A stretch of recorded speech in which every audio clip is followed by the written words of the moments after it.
আজকে আমরা একটা নতুন ইংরেজি শব্দ শিখব, অ্যাবেট। আসেন একটা ছোট্ট গল্প দিয়ে শুরু করা যাক। তো এই হলো রায়ান, আর ওর সামনেই একটা বড় পরীক্ষা। কিন্তু সমস্যাটা কি জানেন? রায়ান পরীক্ষার জন্য একদমই পড়াশোনা করেনি।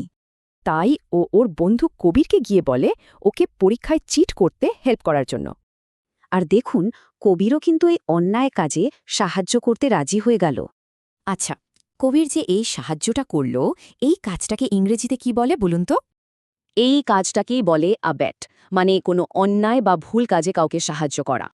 একটা জিনিস কিন্তু খুব জরুরি, অবেট শব্দটা সবসময়ই খারাপ কাজের সাথে জড়িত। আচ্ছা, চলুন এবার দেখি বাস্তব জীবনে এই শব্দটা কিভাবে ব্যবহার করা হয়। যেমন অফিসের বস কোনো ২ নম্বরে কাজ করছে আর বোর্ডের সদস্যরা তাকে সাহায্য করল। আইনের চোখে কোনো অপরাধীকে জাল ডকুমেন্ট দিয়ে সাহায্য করাটাও কিন্তু একটা বড় ক্রাইম। আর আমাদের গল্পের মতো পরীক্ষায় কাউকে নকল করতে সাহায্য করাও ব্যাটিং হিসেবেই ধরা হয়। অ্যাবেট শব্দটা ভালোভাবে মনে রাখতে এই ৩টে পয়েন্ট মাথায় রাখলেই চলবে।